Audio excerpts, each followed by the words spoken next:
Hey everyone, welcome out to Spec Guide. I'm Max. If you're anything like me, you've always dreamed and fantasized and maybe lived the American road trip experience. And for those of you Europeans or those watching who may not understand, well, in America, lacking good high-speed rail and other transportation solutions for our country, we love the spirit of independence the automobile brings us. And so the idea of road tripping, whether it's west to California through Utah, as I will be doing in just a week, or across the East Coast up to beautiful New England or into Canada or through the Midwest, wherever you may be going in America, it's really nice to imagine the open road. And electric cars bring a challenge because with absolute energy limitations, because batteries and energy density, it's a tough problem to solve compared to gasoline, we have to plan, we have to think smarter. And also, frankly, infrastructure is lacking. Chargers are everywhere, but they're not always as reliable as they should be, and we probably could use more of them. So until the day comes when we can just not think about infrastructure and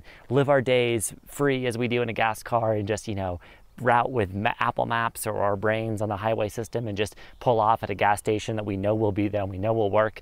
Until that day comes, we've got to be a little smarter, we've got to be a little bit nerdy and plan. So I'm going to show you a really cool resource that a lot of EV drivers like myself use for EV road trips, how it works, what to expect, and basically what you should know going into any road trip with your electric car if, like me, your electric car has become your primary mode of transportation, and contrary to what some Audi engineers might say, you don't have another gas vehicle at home, or you're not relying on one for road trips. For whatever reasons, ideological, economical, fiscal, whatever, you only have one car, or one car you want to bring in a road trip and it's electric.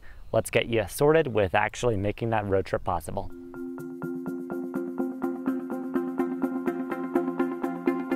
All right, everyone, you joined me in my car with air conditioning on, thank goodness. Sorry if the audio isn't perfect. My GoPro isn't working right now with the microphone, so I'm just using the GoPro audio, but I'm in the car, it's cooling right now, it's just, hot weather, it's summer, and it's perfect road trip season. So I'm here on my laptop, and I visited a site called a Better Route Planner, and that's the main subject of this video, is basically this service called a Better Route Planner that is an amazing, amazing route planner for your electric car.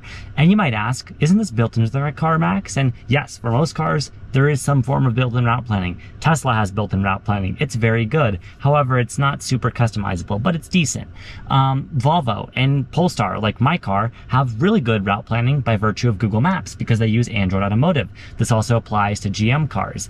Unfortunately, future GM cars will only have that. You won't be able to use CarPlay. So if your car supports Apple CarPlay or Android Auto, which are technologies which let you marry your smartphone, you can use an app like a Better Route Planner in your car actively after you plan the road trip. But we'll get into that in future videos. This video is not sponsored, by the way. There's no relationship right now between Out of Spec and the Better Route Planner. This is just because we honestly like to use the service. I'm beginning to use it now that I have an EV and I'm doing a road trip. So I'm doing a road trip next week from here in Boulder to California. And a Better Route Planner is just kind of what I've been using to kind of scope out this road trip. The reason being that not only is it better than even the Google Maps EV routing, it's just more customizable, even more so than Tesla, because it gives you so many parameters. It knows so much about your vehicle you can plug in that I think it can legitimately compete with the very best manufacturer systems, even the built-in ones. And what I hope this does is services like this put pressure on manufacturers to improve their systems. But in the meantime, this is what we have. By the way, many of the features of a Better Route Planner, like using with Apple CarPlay and Android Auto, require a subscription. It's like $5 a month. I'm all for paying for good software. Look, if you're using your electric car regularly to take road trips and you're not satisfied with your built-in route planning on your Ford or your Hyundai or your Volvo or even your Tesla, you want to try something different, give this $5, give it a month, see how you like it while you're doing a road trip. I think it's a super useful service. So I'm not going to be logged in here. I'm not going to show any of the power user features. You can make an account with a Better Route Planner to save your car and your profile and your trips. But let's just get into the basics. We go to the site. This is the web interface, by the way. You can access it on any device with a web browser. There's also an app for your iPhone and for your Android phone. But when you just go to the website at betterrouteplanner.com, we'll link that in the info card or in the description, you see this. basically you get a map and give it your current location if your browser asks you. Then it'll know where your starting point is, assuming you're at home when you're planning your route. So I've just set mine manually to, like, let's say Boulder, Colorado. But before I start adding waypoints and destinations to my trip, I really want to select my vehicle first. So they give you choices of every single brand in existence, including ones that aren't yet in existence, like Aptera. Super cool. I'm going to scroll down and choose, for me, Polestar. It's the Polestar 2 is my model, and then I have a launch year model, so 2020 to 21. The cool thing about a Better Route Planner is that it factors in your vehicle, because for electric cars, unlike routing with a gas car where you can generally assume that there's going to be gas stations everywhere along the way, and your car has a 300+ mile, hopefully, range in its gas tank. With electric cars, you have to be so specific. Every car has different modes of conditioning the battery, abilities to cool its battery for optimum charging speeds on your journey, just different actual range amounts, meaning that'll determine how many charges you have to meet. If you drive a Lucid Air Grand Touring, you can skip over chargers that you might have to visit in a car like mine, the Polestar 2. Or if you drove a car like the Chevy Bolt, your road trip's going to be a lot longer than it might be in even a car like mine, the Polestar 2, because some cars like the Chevy Bolt charge a lot slower, meaning you'll be spending more time at chargers. So the great thing about a Better Route Planner is it's not just a dumb planner that's telling you, here's how long it takes to drive. It actually factors in the amount of time at each charging stop you'll be taking, because this depends on so many variables, like the speed of the charger, the speed your car can accept, all of these things. And we get into those in other videos on this channel on a spec guide, but needless to say, with a Better Route Planner, you don't even have to think about it, because you put in your car, a lot of this work is done for you. If you want to get really sweaty and make an account with a Better Route Planner, you can even configure your car. You can edit the settings, so you can make a configuration for when your car has a roof rack, and if you've measured the consumption with that, you can factor that in. So a Better Route Planner is even more accurate. You can give it live data from what's called an onboard diagnostic reader. You can get super nerdy with it, but we're just going to use the preset profile for my Polestar 2. Okay, so sorry about that quick edit gap. My phone overheated. I'm filming my car. I thought this would be fun. Maybe I should just film at home. Anyhow, it's what it is. Sunny Front Range of Colorado. We're dealing with a lot of elements. Thank goodness my EV gives me air conditioning even while I'm not driving. Anyhow, so let's just say we're going to San Francisco from Boulder, right? That's as the crow flies. It's drawing a straight line. By the way, I can hit show more, and you can do super nerdy things like determine your lowest state of charge when you want to arrive at. I'm comfortable arriving as low as 10%, but if you want to push it, and I wouldn't recommend that, because there's always margin of error with these things, you could lower it, or if you want to be more comfortable, you could raise your desired arrival state of charge. Of course, doing that means you're probably making more stops or doing deeper charges, meaning your road trip's going to take longer. So for most people, if you have no idea what to do, I would recommend, honestly, 15 to 25%. That's a safe zone in just about every car.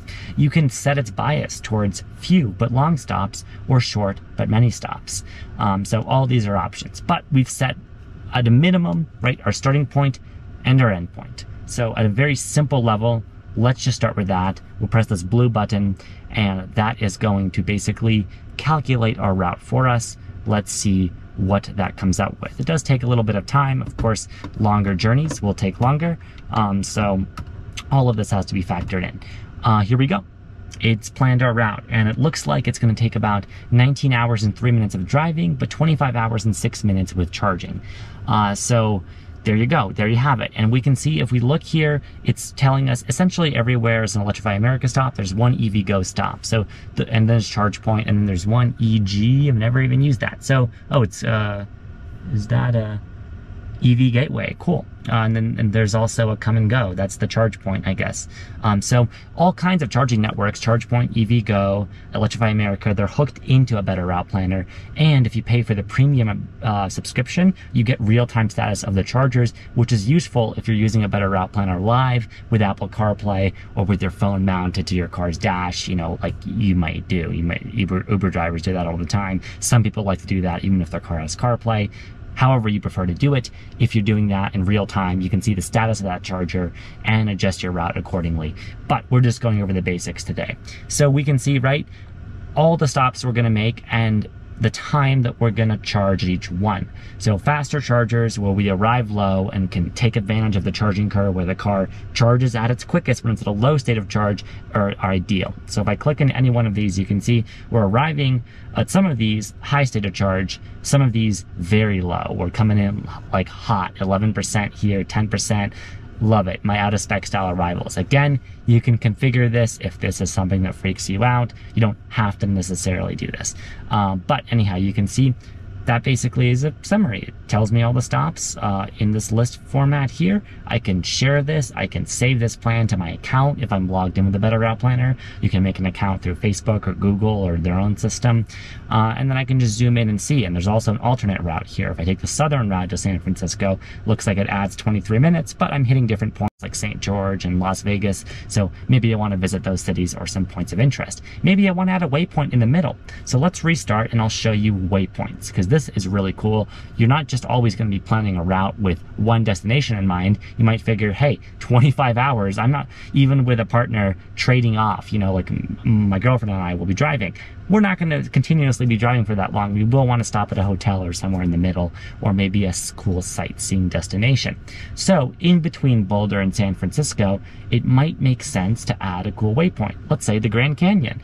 So what I'm going to do is I'm going to go to add waypoint and then call it the Grand Canyon. And let's see. Yep, Grand Canyon National Park entrance. Let's just say that. Right now, that's the end of our trip because we've added it as a new waypoint. But see these grab handles here? I can just take it and drag it up. If you were on an iPhone or Android phone, this would be a touch interface, but right, just grab that up. We move it in the middle. So now we can see as the crow flies, we've kind of made a triangle or angle type shape here down to the Grand Canyon, then into San Francisco. So we specify we want that to be a waypoint. One more thing, by the way, you can configure what state of charge your car has when you start out. So if it's possible, if you have home charging, just set that at 100%. Charge your car overnight, make sure you start with 100%. It's always nice on a road trip to start with as high battery as you can. So let's say I'm starting my Polestar with 100%, stopping at Grand Canyon National Park, going to San Francisco, just otherwise default settings. Let's see what it computes with all that in mind. I will mention, by the way, when you're doing like national parks or cool stops like that, if you're going to be camping or using a hotel overnight, check another service like PlugShare, which will also link in the description, and I'll try to put in an info card. PlugShare is useful because it's basically a service that shows you if you look up a business or anywhere like a Marriott, Hyatt, whatever it is, or a campground, you can see if there's electric car charging available there, and you can see check-ins from people, if they've used it, how reliable it is. This is super important because you don't want to waste overnight charges. If you come into a hotel and they have a slow, what's called level 2 charger, that is perfect because when you come in there overnight, you can start the morning off with another 100%, and that's really sweet. But we're just going to assume we're not going to do that. We're going to a campground, let's say, without an RV hookup for plugging in an electric car charger, because many of them still don't have that. So here we factored it in. The total trip's now a bit longer because we're factoring in that stop at the Grand Canyon. You can see that waypoint there. Now on the web interface, I believe, right on the computer, I can right click and add more waypoints as I'm planning my route. So super flexible. Of course, I can pan around. I can zoom in on the map with a scroll wheel. So you can really get kind of, if you're the kind of person who likes to plan, and I kind of am to a degree, you can do that to your heart's content with a service like this. So I really, really like a Better Route Planner. It really gives me peace of mind. It gives some redundancy, even for me who has a decent built-in route planning system in my Polestar. Even when I'm just in the planning phase, I'm going to use the free features of a Better Route Planner. And if I wanted to use it on the road trip, then I could do it through CarPlay, assuming I paid a subscription. If that's something you're interested in seeing, by the way, when my girlfriend and I do actually go to California, because we actually are doing a road trip next week in the Polestar, let me know. Do you want to see what it looks like when you have a Better Route Planner with in the car? What is that experience like? Is that something you want to see that you're curious about? Let me know.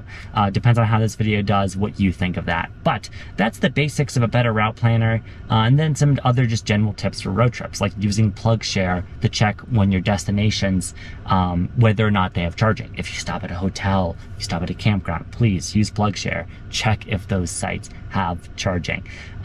Just look up the name of the business or the establishment you'll be stopping at in PlugShare there, see if there's chargers there, see if someone has checked in recently. If it's a hotel or a business, you can also just call them and say, hey, I'm coming in with my Tesla or my electric car. Will I be able to charge if I'm staying with you as a guest? Hopefully more hotels and businesses do this. It's not super common yet, so that's why we have to always check. But with, you know, that kind of mindset, being a little prepared, using a service like a Better Route Planner, electric car road trips are still going to be less convenient, require more planning than gas, but you can at least have some security and some planning with that in mind. So I hope that's helpful. Thanks so much for watching this How to Spec Guide video. I'm really sweating out even with the AC in my car. I don't know why I chose to park in the sunniest spot. I thought it'd be scenic. It's the foothills, but this was stupid. I should just filmed it at home. Anyhow, things I do for YouTube. Thank you so much, everyone, for watching. Please let us know what other kind of content you'd like to see on the Spec Guide, and I'll see you next time.